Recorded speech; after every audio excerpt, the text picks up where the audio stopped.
welcome back to That Dad Guy. It is February 10th, 2025, and today we're talking stamps. I've actually been doing a lot with stamps lately. Videos that have been coming out, organizing. I'm going to show you a little bit of how I've been organizing over the weekend. I spent a lot of time yesterday really delving in and organizing my stamps, and I'll show you what I did with that. Also, we got a letter last week, or an envelope last week from Joseph in Nevada. And he sent some stamps, so I'm going to show you what's in those. Also, Canada Post issued a new stamp just recently, so I want to show you that as well. Those are the things on the agenda for today. And if you're interested and you want to see more, make sure you like, you subscribe, you leave positive comments, you share with other people, and you put the notification bell on so you don't miss out on any videos. Well, let's start first with the new stamp that was issued by Canada Post. There is the beautiful artwork on it here, and we'll open it up and show you the 6-pack of stamps inside. We've got a quote on one side, also in French and English, but it says, "Madame, although I may be wicked, I am not miserable enough to do an act like that." And it says, Marie Joseph Angélique, from the 12th of April, 1734. That's an interrogation transcript. And why was she interrogated? Well, this is what it says on the back. It says, Marie Joseph Angélique, circa 1705 to 1734, was an enslaved black woman born in Portugal and owned by Thérèse de Couronne in Montreal. In 1734, she was accused of setting fire that consumed much of the city's merchant quarter. While historians disagree on whether she was guilty or innocent, the story of her trial, brutal torture, and public execution inspires ongoing conversations about the racial equality, justice, and importance of acknowledging the complexities of Canada's past. So, yeah, we've got some issues in our history as well here. So I picked up a couple booklets of those so they can put those on outgoing postcards. So thank you to Canada Post for issuing another stamp, shedding light on another dark part of our history, but it's part of our history. So like any country, we're not all roses and beautiful things. There are some bad things in our past too, and lessons that we have to learn from so we don't repeat them. Well, moving on from that, let's move on to this lovely envelope from Joseph in Nevada. We've got some great stamps on there. I can see some that other people might enjoy too after we get this off and soak it off. Also, the love stamps. If you haven't gone to my Stamp of the Month video, I suggest you do that. I talked about Robert Indiana. He was the creator of the love statue and inspired, or was the very first one for the love series of stamps that you see here. And there's also a giveaway. So if you watch that video, you put in the right word that I tell you to put in, you get a chance to win. Or you can kind of cheat a little bit. You can go to the comments. You can see all the people that have put that right word in, and I've responded with good luck, knowing that they have put it in. That's another way. But I would implore you to watch the video too, because there's a lot of good information, I think, in that. And also, Stamp versus Stamp. If you like the quirky side of stamp presentations, that's my monthly collaboration with Stn Main with Smokey. We go in and we do some fun things and little quirky things and show you some stamps along the way that are inexpensive that you can add to your collection if there's something you're interested in. So this month we did an indoor scavenger hunt. Both of us had separate takes on how we were going to do that, but came up with the same kind of conclusions in the end.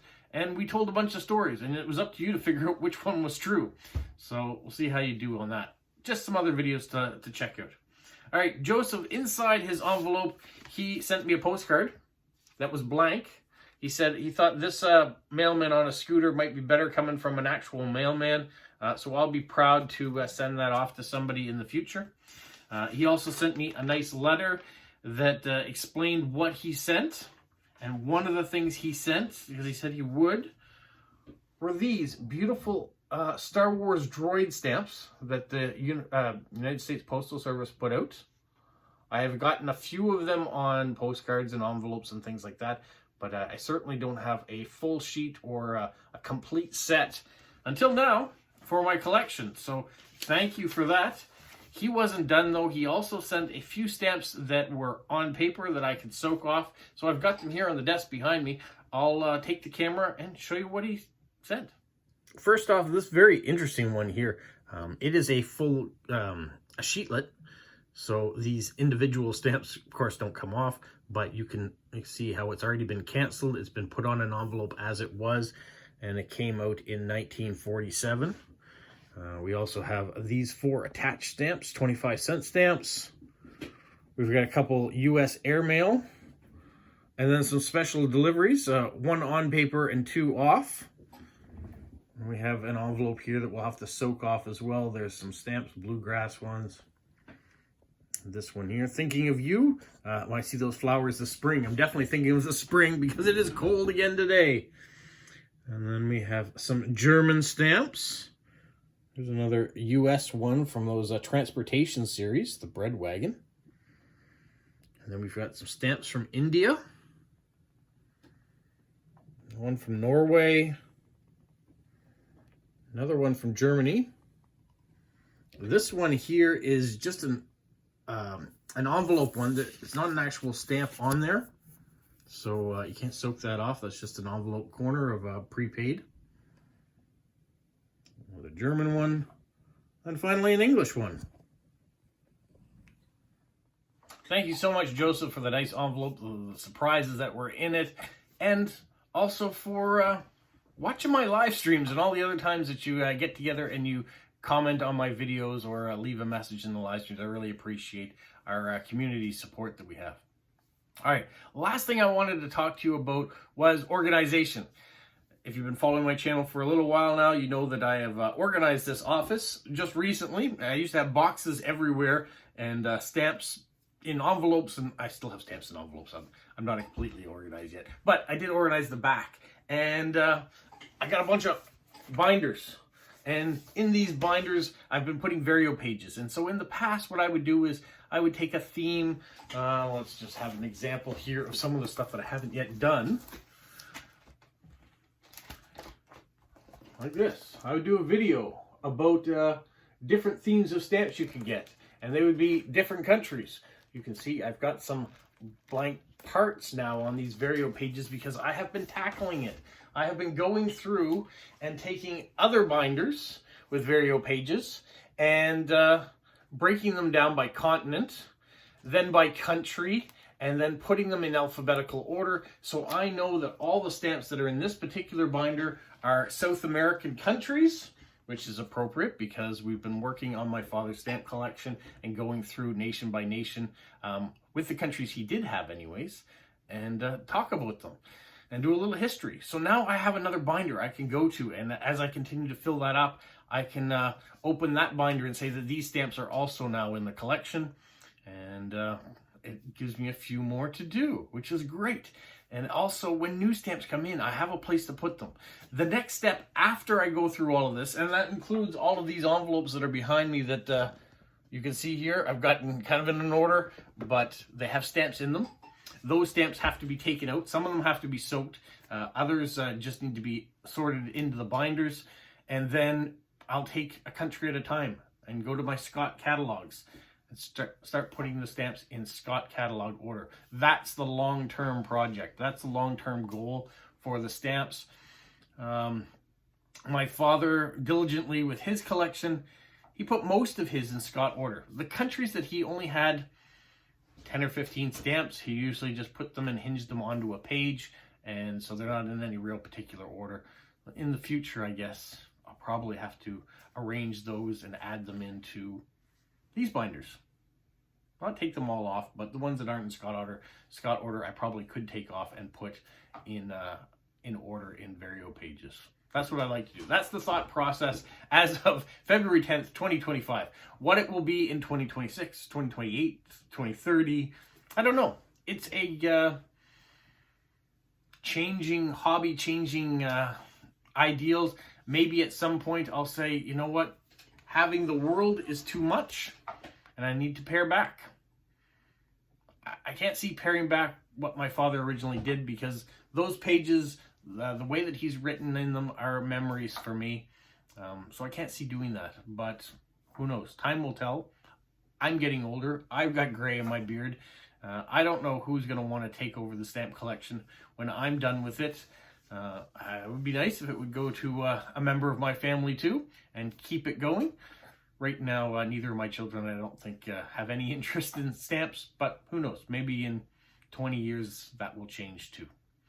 That's what's been going on. I think I put about 6 hours yesterday into creating all these binders, and you can see binders back there, all these binders here.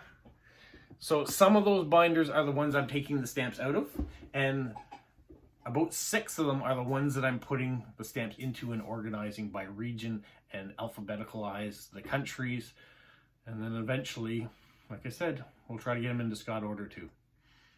And then as I say this video and I look above my head, there are boxes of stamps that are yet to go through. And I've talked about these boxes here behind me, right there, are from my father's days where he hadn't organized them yet. He put them in envelopes like I'm at. So he was at that stage with a few countries, and he just put them back there. So I still have to do that. And I still have to go to those bins up there and soak the stuff that's in those envelopes. It's a hobby. It's a not a race. There's no timeline when I have to have any of this stuff done. What I want to do for my own mental well-being is have a plan, put some time in from time to time and organize, make sure that the clutter isn't collapsing upon me, and just enjoy it. There's been a part where I hadn't enjoyed it. I thought, what have I done? What have I gotten myself into? I've gone and bought some stuff at auctions that I'm not using yet, that I'm not showcasing.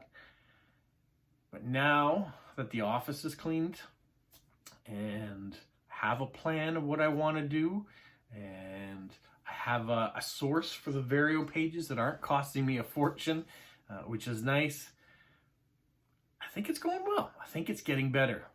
And that's the nice thing about a hobby, is that it's got to be relaxing. It can't be a chore. When I put the hours in yesterday, I didn't feel like, oh, I still got to keep going. It was like, I can't believe I've done this all much already today. I can't wait to do it again. I can't wait to have more time to put into it. And at the same point, I look at my Lego collection and I see some unmade Lego sets.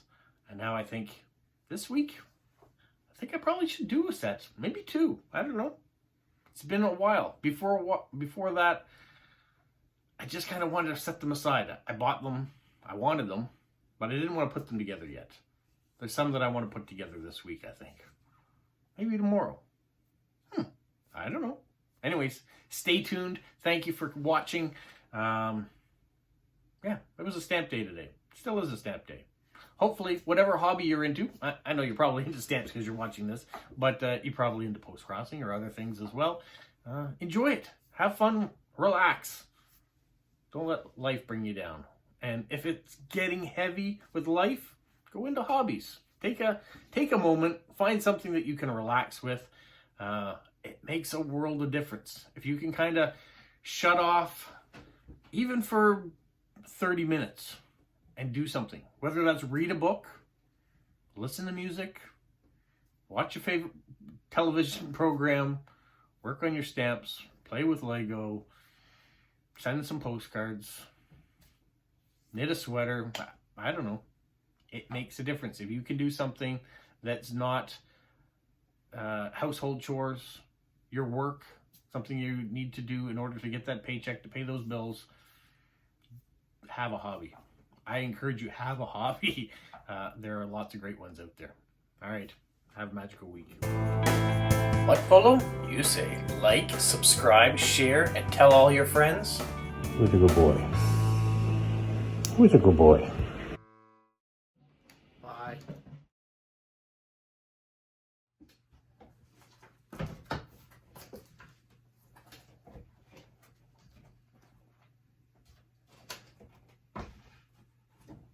Hey, haven't you watched Ferris Bueller's Day Off? It's over. We're done. Go home. Watch something else. I don't have any more to show you today. Got these stamps I gotta put away. Don't worry, I'll be back again.